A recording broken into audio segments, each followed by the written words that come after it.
Welcome to Positive Talk Radio. Our goal is simple: to explore evolving ideas one conversation at a time. So, stay with us as right now we present. I've got a great show for you today and a wonderful guest that has been on the show before, and we've talked to her a little bit, and I just had to have her back because we didn't get everything done that we wanted to get done, and so now we get to get more done, if that makes any sense at all. Her name is Sam Rafoss, and she is a counselor. She is a podcaster. She's soon to be a budding author, and we can talk about that a little bit as well. The book that she has that she's going to be putting out. She's got a website that you can reference, and you can go to soberandserene.com, and you can find out all about her and the work that she's doing and what she's done. And I wanted to start off today, if I could, because you went through a period of time that, by the way, we all get to go do this, whether we want to or not. But your mom got sick, and then she sadly passed away. But then you had what you describe as a spiritual awakening. Can you please kind of describe what that was and what it was like for you? Sure. And I think for me, it might even be better to say a spiritual reawakening. Ah, And the reason I say that is just the way that I was raised with my parents, and I try to make it funny. And even though I'm not naturally funny, Kevin, but I I was born in a city in Saskatchewan. I was born in Saskatoon, Saskatchewan. When I was 5 years old, my parents and then four older siblings, four older sisters, two younger brothers, so six of us kids.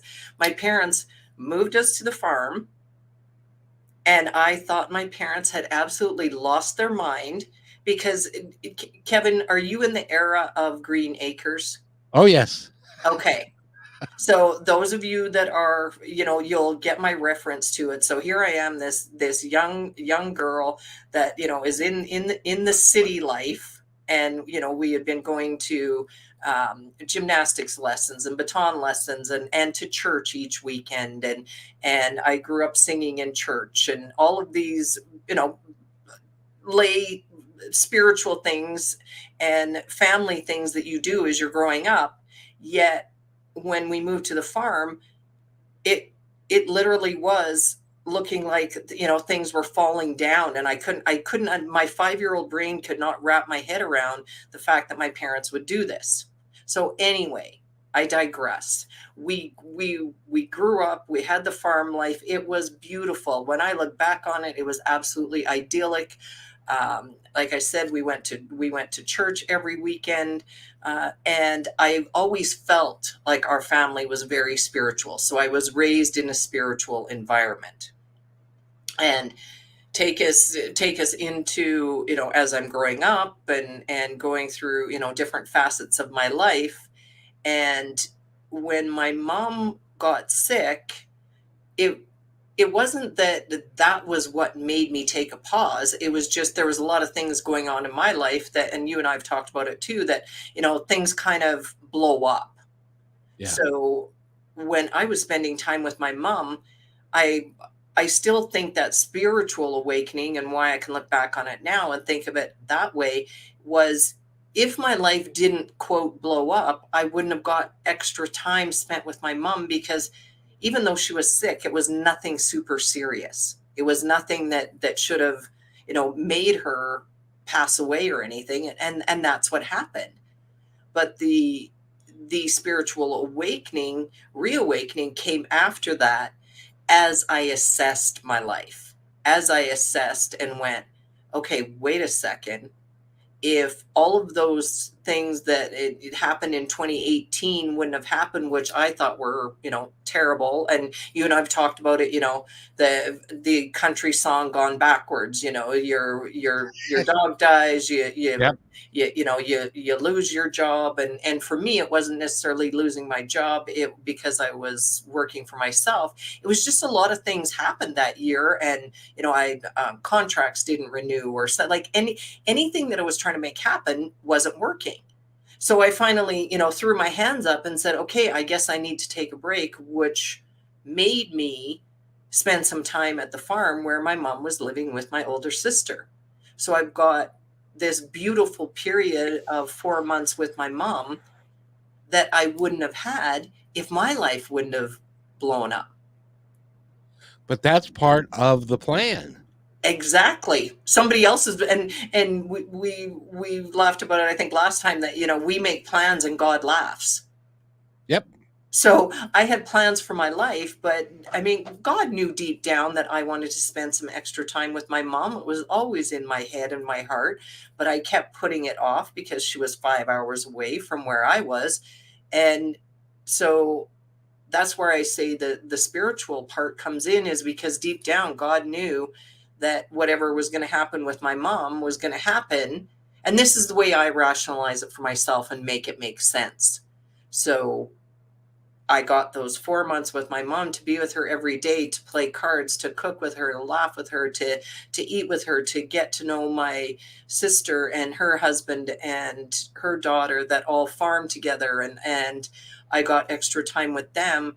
And I got to even go more, quote, within, really, spent more time in prayer and more time in meditation and walking out in nature, doing all the things that I said I did, and I sort of did before that, but I was so focused on getting things done and making things happen that even my meditation times and some of the self-care practices I was doing, I was shortchanging myself. Yeah. Well, you see, and that's why I wanted to bring that up, because I believe, honestly, that all of us reach a point in our life when we say, basically, is this all there is? And why am I really here?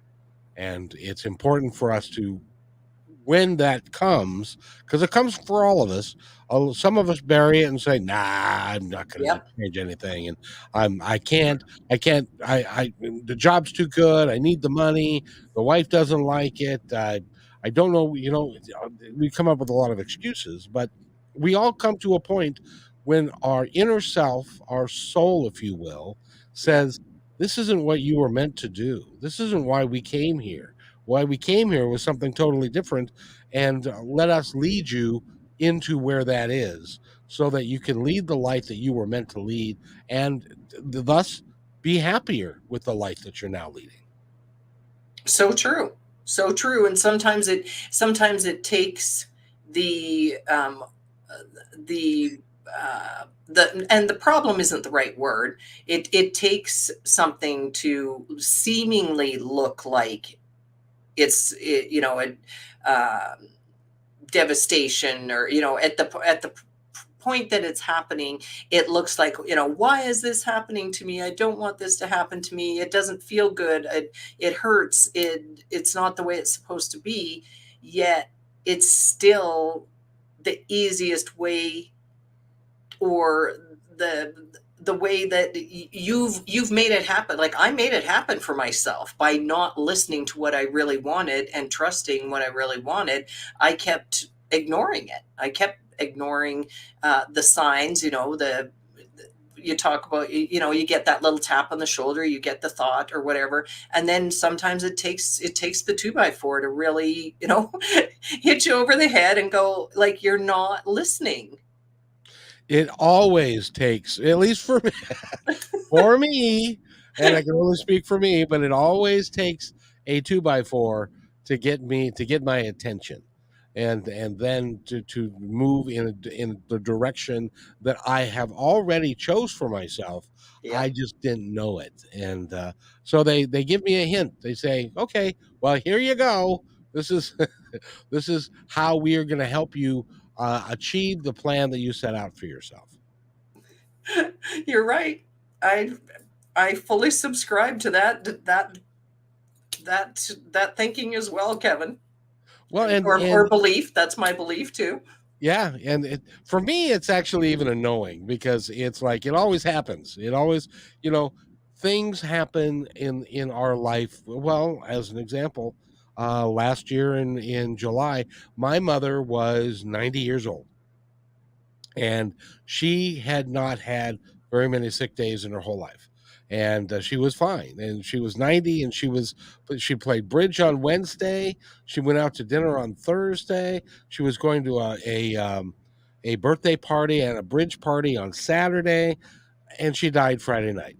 Totally unexpected, and and but it was the way it was designed and meant to be for her life to play out the way it did, and then also for how all that fell out to the family of how we were able to deal with that and had to deal with that, and it all played out the way it was supposed to play out. And even though we didn't want it to play out that way, and I know that you didn't want your mom to pass away, and but now was it? She had been ill, but was it still a surprise that she passed away? Oh yeah, because her illness was there was nothing life threatening. It was just at she my mom would get pneumonia and get better because she had completely with it. Like she was 81 at the time she passed away, but she still moved well. She was well in all aspects, but she would get pneumonia. And because she had lost so much weight, her and I were typically about the same size. But the year that I was last with her, she was probably at least 20 pounds less than I was. And we would joke around with her, and I would say, Mom, we got to get some meat on your bones and things like that. So it was the last time when she did get pneumonia, her body, for whatever reason, she just couldn't fight it off. So it wasn't like she had any illness that she was expected to die from. So then it really was a blessing that your business was kind of stagnant and things weren't going that well, and so that you had the time to be able to go and spend 4 months with her, not knowing at the time that that was going to be the final 4 months of her life, but it was an important part of your journey as you went through those experiences. Would you agree with that? Kevin, because hindsight's 2020, I look back on that and I am just so grateful. I'm so grateful that I got that time with her, because if that wouldn't have happened, if things were still going so well for me, I mean, in truth, I probably would have gone and visited for a long weekend, taking my kids, and because we would literally try to at least see my mom once a year. But I look back on it and think, my goodness, like I am just so blessed that I'm full of so many memories and full of so much love and um, gratitude because I think I left the farm would have been in April, beginning of April of that year, and came back to Calgary. And my mom had passed away. She passed away June 23rd of that year. So it was completely unexpected. We did get to see her. My daughters and I did get to Edmonton where she was in the hospital, and we did all of the siblings made it. Like my siblings, everyone made it that wanted to. I think except for one brother that was driving and didn't make it in time. But yeah, it was definitely shocking for all of us. You know what happened to you, and with that period of time, I call it the 50,000 foot effect. And let me explain what that is for those of you who haven't heard it before. And that is that we don't get to have the 50,000 foot view. If you get on an airplane and you can see, um, lots of land and where you're going, and the hills and the mountains and all of that. And but when you're on the ground, you don't get the benefit of that. You get to see what's one step ahead of you and one step behind you. And that's a metaphor that I use for our life, because that's what we get. We get the ground level view. And so we have to trust and have faith that we're walking in the right direction, and that those around us and that are around us in the spirit world will help us and guide us in the right direction. And if we go in the wrong direction, they gently, or in some cases not so gently, push us into the right direction so that we're, because they know where we want to go. We don't know how to get there, but they know where we want to go, and so they just guide us there. And At least that's my frame of mind. That's my opinion. Is that a good metaphor? Yes, I love it. I'm going to use that, Kevin. You may.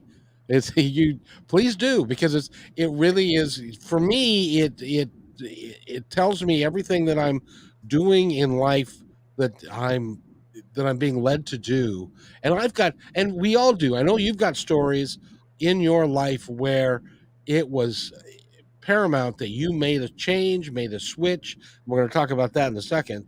Made a switch in your life, and you recognized that it was time to do it, even though it was difficult for you to do it at the time.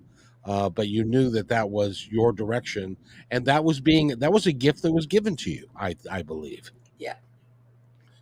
And So I think it did come from that whole time period, because after my mom passed away in 2019, and because my business had been, on pause for a little bit, as I was, either hanging out with my mom or dealing with the grief. And then during that time period, because I wasn't sure what I wanted to do, I kept thinking, oh yeah, I can go back and do what I normally do. But my heart wasn't in it. So I just had a part-time job. I had a part-time job that, kept some money rolling in, and allowed me the time for that extra inner reflection.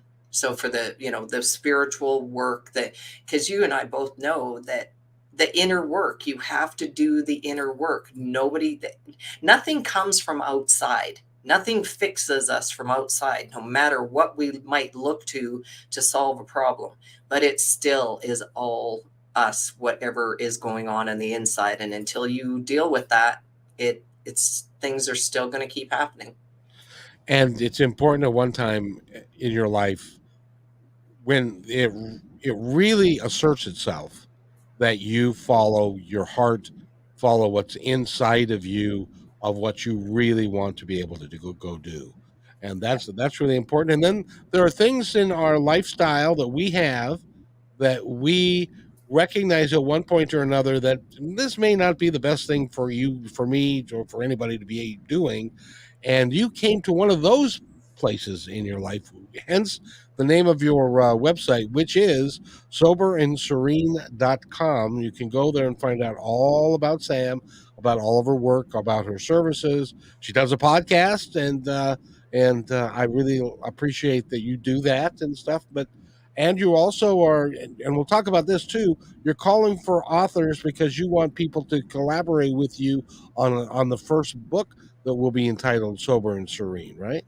That's right.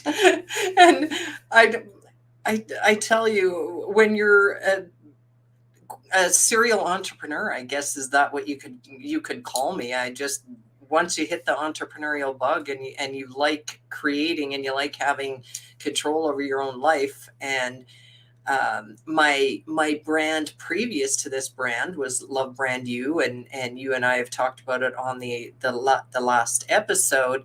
However, behind the scenes, from 2020 is when I had started to face, I guess, bringing it back to some of the spiritual awakening stuff. So as I'm digging deep, and I'm going within, and I'm trying to figure out what I need to do next, the realization of my coping mechanism of drinking copious amounts of wine most days is when it really hit me that, you know what, I think I have a problem.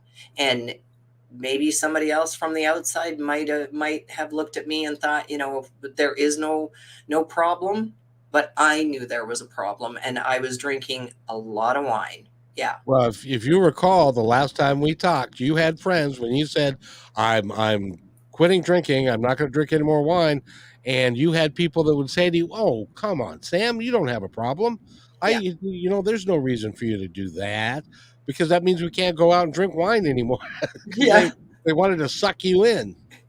Well, and in defense to them, they saw the same thing as the public persona of me, because I I like to say, I still, I still didn't want to drink and drive. So even when I was out, I was, well behaved for the most part, and had it together, where I always talk about, I put up a door when I'm doing presentations. I put that the door on the house, because it was behind closed doors where most of my drinking took place, because I could drink safely at home, and it creeps up on you. And so for me, I would go home and I'd have a glass or two of wine, but then it would be like, oh, well, might as well just finish the bottle. There's only a little bit left. So it became very habitual for me to just go home and drink a bottle. And then at the end, I would say the last year or two of my drinking, it was very easy for me to dip into that second bottle. And you always had that second bottle available to you. Of course. Oh You my made goodness, sure of Kevin. that.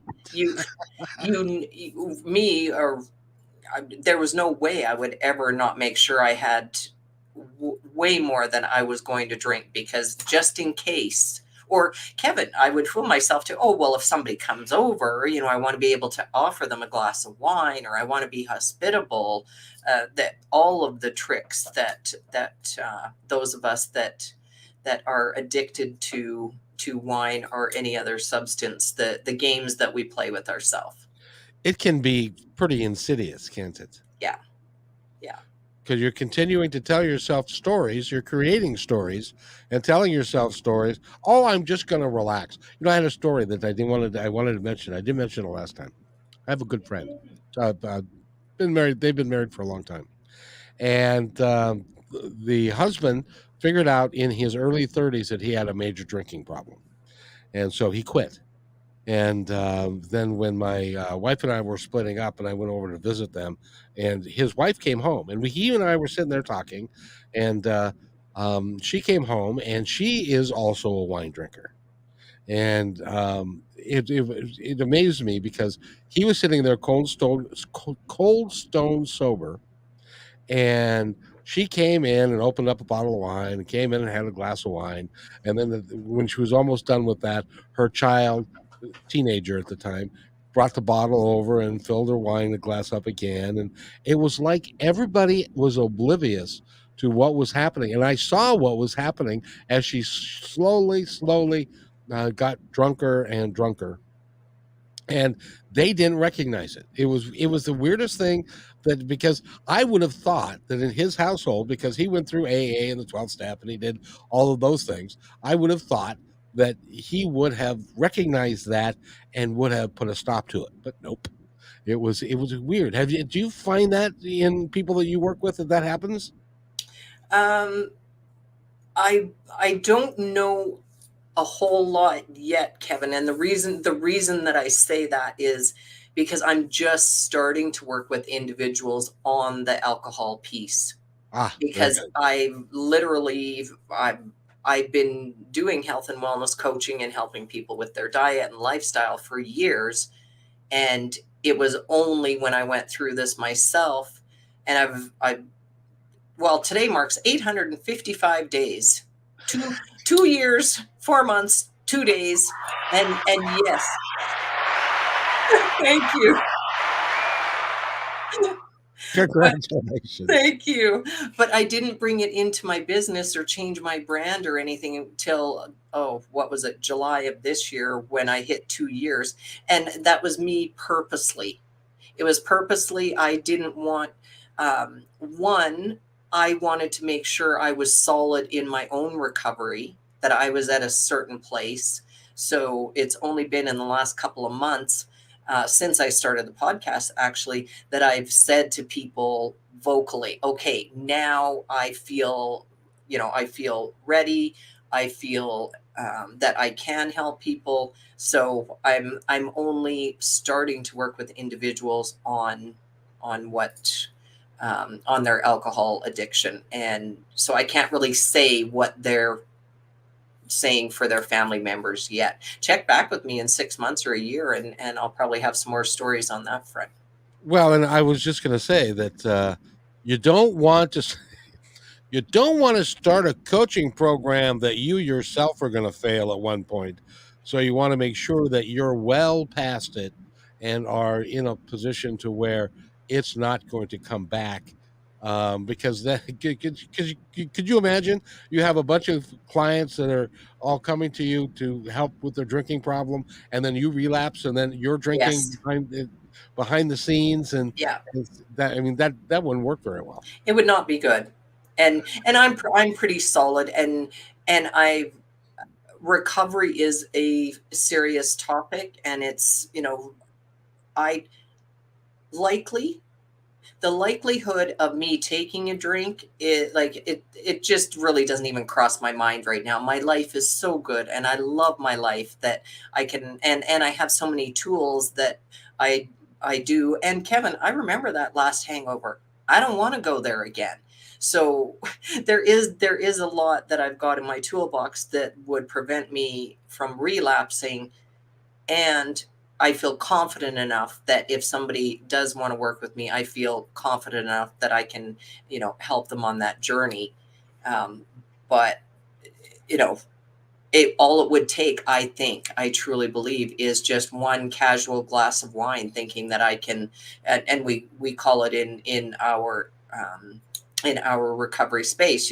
We jokingly say, "Oh, I can moderate," meaning we can be like the individuals that can have a glass or two of wine and not necessarily want to drink the whole bottle. I've been down that road 100 times where I've tried to moderate. I get back to the same behavior, and I just really don't want to go there. Well, there comes a point in time when it is counterproductive. It Yeah. doesn't work for you anymore, and by the way, it's expensive as hell, Hmm. and it's not conducive to you leading your best life. It really isn't. Yeah. But you've got to make that determination for yourself. And so there are people that are listening that somebody's asking you, all right, did you do a 12-step program? Did you go to 30 days of rehab? How did you stop? Um, well, it starts with a decision. It really does. And I had many decisions. Hey, I'm going to stop. And the last time for me was in early 2020. My daughter was having my grandson, so I was staying with her, and this is when I was drinking a little bit more because I could. It was like we were just at home, and that's when the lockdowns were on and everything. You're an adult. And You can do that. You yeah, know it's legal. You can do anything yeah, you want. yeah. And then I really truly decided that I didn't want to be a drunk nana. I was like, wait a second, now that I have this amazing, beautiful little grandson, you know, that was the decision that solidified it for me. However, I'd stop drinking for a week, and then I'd drink for a week, or I kept thinking, oh, I can moderate this, because I couldn't wrap my head around that I needed to stop forever. So how did I do it? I literally went, okay, I am going to do 30 days. I could wrap myself around. I checked out AA. I checked out a couple different things, and I was like, no, I really, and because I was doing so much spiritual work and personal development work and everything, I really just thought, I've got to figure this out. So I committed to myself that I would do 30 days. I didn't think past that. And I just did it day by day. I'm not going to drink today. And my number one strategy at the beginning, Kevin, I knew that if I wasn't going to drink, that I just couldn't be in areas that I drank, and I drank everywhere in the house. So I drank in the kitchen, I drank in the living room, I drank in my room when I was staying with my daughter, because I want them to have their time alone with their child. So I would disappear into my room, but I would take the hugest glass of wine that I could, and try to read a book or something. So my strategy at the beginning was, okay, you're going to have these cravings, so just go and walk, because I like being outside. I like nice weather. They had a dog, so I'd grab the dog and I'd just go and walk, and it became kind of my joke that I traded wine for walking, so I made it walk o'clock. And Yep. then I just kept repeating 30 days. I just kept saying, okay, another 30 days. Okay, you can do another 30 days. And then at about 6 months, I was feeling so good. I had never, in my adult life, I had never felt as clear. My head was clear. Like, I just kept feeling better and better. So I just kept sticking to it. And then, of course, doing meditation, making sure I was eating healthy. Like there was journaling, reading great quit lit literature, books, and listening to podcasts, and doing a lot of self reflecting. And yeah, like I just, but that decision to the final decision, and you ask again, and we talk about it in our community, and I talk about it with the women and men that come on my show. We all get it when we say that there's something that clicks with that decision when you finally decide, because we've all had 1,000 day ones. Oh, sure. Oh, sure. Well, you know, I can only imagine what it would have been like if you'd have gone to a 12-step program and your first AA meeting and they have you stand up and you say, "Hi, I'm Sam. I'm a health and wellness coach and I'm an alcoholic." That would have been a lot to digest all at the same time.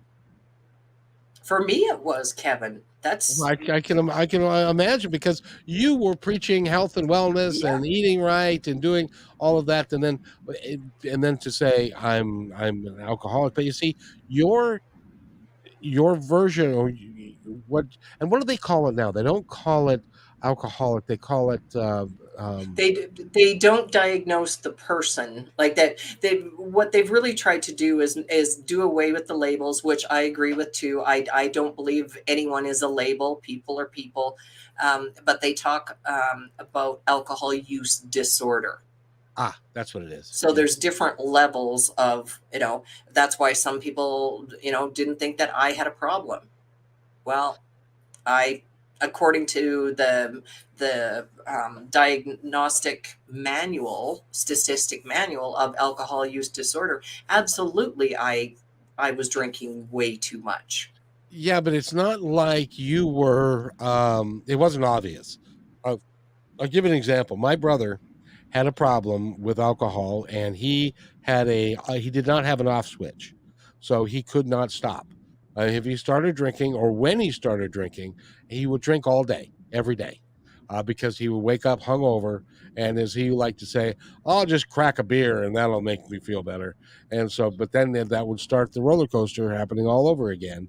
And one time, I was working at a fine dining restaurant at South Center, and he came up with his little ball cap and his clothes that were dirty and messy, and he was drunk as a skunk. And but he came all the way down to South Center to because his girlfriend apparently had thrown him out, and he had nowhere else to go, and so he waited for me. I still have the picture in my mind of this poor little man. He felt like he was like a million years old, just swaying back and forth in the chair that he was in because he couldn't hold himself straight. You know, have you seen people like Yep. that? And so we went out to find his car because he was going to follow us to my apartment where he was going to stay for a little while. We couldn't find his car, and Thank goodness, because I yeah. would hope he wouldn't be driving. Well, what he did is he left the keys in it, and somebody stole it. Oh my goodness. And so he was like, I was here. I swear it was right here. And so he left the keys and then somebody stole it. We get a call 2 days later from Grants Pass, Oregon, which is like 800 miles from where I live. And that's where the car was. So then we had to go all the way down to Grants Pass, and he still was drinking. Oh And go my. and then pick up the car and come all the way back. And um, and then we get to our house and we had a aquarium with fish Yep. in it. Well, he was cold because sometimes when you drink a lot, you tend to get cold occasionally. So he was cold, so he turned the thermostat up to 80, and we went then and we drove 7 hours down and 7 hours back. By the time we came back, all the fish were dead. Oh no. Oh. So and so that kind of damaged our relationship for a long period of time because he was, and then he wanted to go get a 6 pack of beer. So it was like, goodness gracious, I don't know what to do with it. So his problem was different than yours, but yours was debilitating from the fact that it kept you from doing what you wanted to do when you wanted to do it. Yeah. You you could say that I was just a high functioning person or a high functioning wine addict is what, when I look back at it now, because I was, I would know enough to, make sure that I didn't do anything.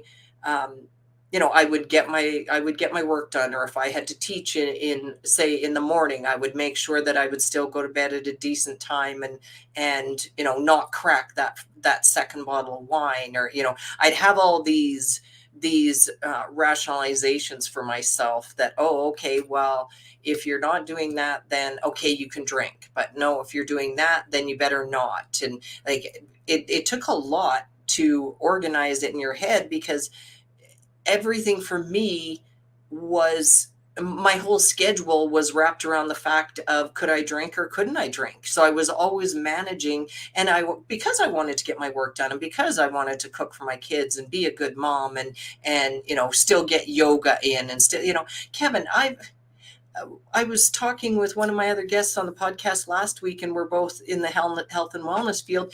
And we would talk about how we'd go do a great workout, and then we'd go out for drinks. And in our early years, we'd still maybe have a cigarette too, because it was okay to have a drink and a cigarette. And this is the same behavior that I did even in the late year. Not smoking, I gave that up quite a while ago, and would, oh, yuck. But the drinking is still so normal in today's day and age. So it was normal for me to want to drink.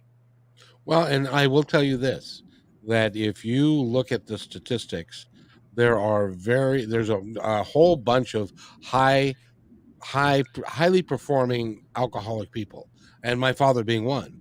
Yeah. He was a 6 pack a day man, and so he worked 50, 60, Yeah. sometimes 70 hours a week, and so he felt like he would come home, and that's how he would relax, rather than doing some activity or whatever. And but there's tons and tons and tons of people that are exactly like that. Yeah. Well, and because it's so normalized. I defy anybody who's listening to us now. I'm a football fan, and if you are on a diet, if you want to eat well, and not drink, you can't watch football anymore, because all the commercials are either a fast food restaurant or something along those lines, or a burger, and then of course there's whiskey and there's beer and all that kind of stuff. You can't. It's everywhere. It's pervasive. It's just everywhere. Yeah. So I'm really glad to have met you. You are doing some really cool work, and I implore everybody to go to our website, which again is soberandserene.com. Now I want to ask you about your call for authors, because there are people that may be listening that may have a story. What are you looking for to build the first Sober and Serene book? What I've done with my publisher friend Keisha, because I was talking with her, and I said, I want to tell the stories of either my podcast guests that talk about their sober story, and sometimes people don't want to write their book, but they want to tell their story. So I decided, hey, why not? Let's put together a Sober and Serene anthology. And if anybody follows me on Twitter, or anybody knows me on Instagram, I talk about numbers, how much I love numbers. So I love the number 22. So I just thought, okay, let's get 22 authors, including myself and Keisha. So 20 other people. Let's each write a chapter for the book. So I encourage anyone, if you are a budding author or you have a sober story to share, then reach out to me. The information is there. What we're doing right now, we thought we'd have a publication date in the spring. We'll see. Really what I'm doing is just having conversations with people about the book and talking about it. And then if authors are interested, then right now we're just taking deposits for, yes, I want to be in the book, because we want to get to a certain number of people. Then because we have to know when we're going to put the timeline out. So at first I was like, oh, we have to have it published by December. Then it was like, oh no, we have to publish it by April. And really, I don't have to publish it by any time. Right. We just need to know how many people are in it. So the sooner that I know that, say we've got 15 authors signed up, and I'm talking to people right now that are signing up, as soon as I get to that 15 mark, then we'll be able to figure out the timeline. So it's a collaboration book of sober stories. And you will find the right number of people at the That's right right. time will show up, and it'll just be magical, and they'll just show up. And there may be somebody, I heard you on this podcast, and I can't remember the podcast, but I remember I was Sober and Serene, so I looked you up, and now I want to write a chapter in your book. That could happen. That's right. And it actually happened with somebody that contacted me a few weeks ago. So I always say it all starts with a conversation. So I love talking with people and seeing how we can best work together in whatever way or fashion. Exactly. So if somebody wants to contact you, is the website the best way to do it? Yes. Yeah. Again, that's www.soberandserene.com. And it really is a well done website. And you've got a huge store in it and stuff. And so that's really cool, because you've been doing this a while. Yes. I have, Kevin, and I do love what I do. Well, you're going to have to come back, and I want to keep up with you as far as the progress of the book and how you're doing and stuff like that. And you are a fun person to have on the show, and I thank you for it. I always appreciate hanging out with you, Kevin. Thank you so much. Well, we try and make it as comfortable as we can and stuff, but and I think we're doing okay. What do you think? You are fantastic, Kevin. I share your show with everyone that I can think of when I'm talking to people. Oh, you're very nice. Thank you very much. I appreciate that. And you can go to Sober and Serene, and her episode is right there too. It is. It's under, I think I put it under media, my Yes. guest appearances. Yeah. Yes, you Yeah. did. So That's now, right. I've got to run, but tell me a little bit about the podcast. And is it something that you are deeply ingrained in? Is it something that you want to continue for a long period of time? Oh yeah, I've started it on YouTube in July, because I wanted to do a video podcast. So it is a video podcast. So I typically I typically record 1 or 2 episodes a week. I like to get them up there on Fridays is usually when I release them onto the channel. So the information is there under podcast. I call it podcast because people are familiar with what a podcast is. And if you have a sober story that you want to share, I invite you to apply to be on the show, and it just answers a few questions and I can get a hold of you. And I get a lot of people reaching out and just saying, hey, I heard that, you do this, or I'm in talking to people and they say, hey, I've been sober now 30 years. And I'm like, okay, well, let's get you on the show. Because I think the more that we can talk about it and normalize it, because most of the people that have been on my show are similar. A lot of people have said to them too, they didn't know they had a problem. So I think it's alcohol and sobriety recovery is that problem that people think they have that no one else has, but it's more prevalent than ever, and especially in today's world. And I love sharing the stories of other people. So yes, please reach out. See, then the reason people don't know it's more prevalent than it is because everybody hides in their room. Yeah. And I've heard lots of Behind stories. closed doors, Kevin. Yep, That was me. that So that's why I'm the other side now. I was so quiet about it. I never wanted to talk about it. Now that I do talk about it, now I've, as one of my sober friends says, recover out loud. and it takes a great deal of courage, a great deal of guts to be able to do that, and to do it without a great deal of assistance. But I suspect, correct me if I'm wrong, but I suspect that you relied upon your spiritual nature um, and the the folks on the other side that your angels and whoever it is that were there to support you, and I suspect that you relied upon them a great deal. Oh, for sure. Because I talk about my life is holistic, body, mind, spirit. So I had the exercise and eating pretty good under control. I do eat fairly healthy. So it was somewhat easier, but I I prayed a lot and meditated a lot and did everything I could to especially at the beginning, because it is such it's a huge addiction. It is indeed. By the way, we've been talking with Sam and your last name again. I don't have it right in front of me. Rafoss. Rafoss and Sober and Serene. That's where you want to go. Now, before we go, I want to give you the opportunity, and I'm going to step aside and give you the opportunity to tell the folks that are listening now and those who will listen to this over the mists of time anything that you would like them to know. Um, I usually just say that whatever you're thinking about, like, because we know it from within.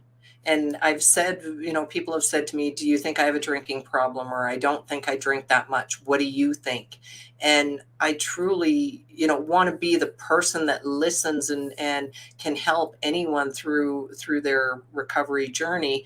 However, it is not for someone else to decide if you have a problem or not. It's whatever your heart, your inner spirit, your inner God, whatever it is, we have the answers within us. And Kevin, you and I've talked about it, that sometimes we don't listen, or we don't trust that inner knowing.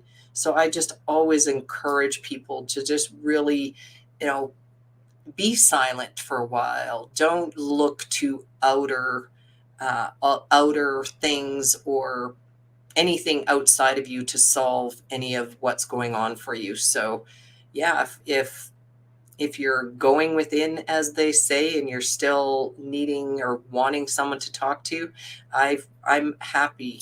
I'm happy to be the listening ear for anyone that needs it. Go to soberandserene.com.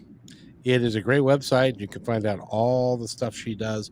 You do quite a little bit, and you should be very proud of yourself. I'm sure and we didn't touch on this much, but I'm sure your kids are very proud of you now as well.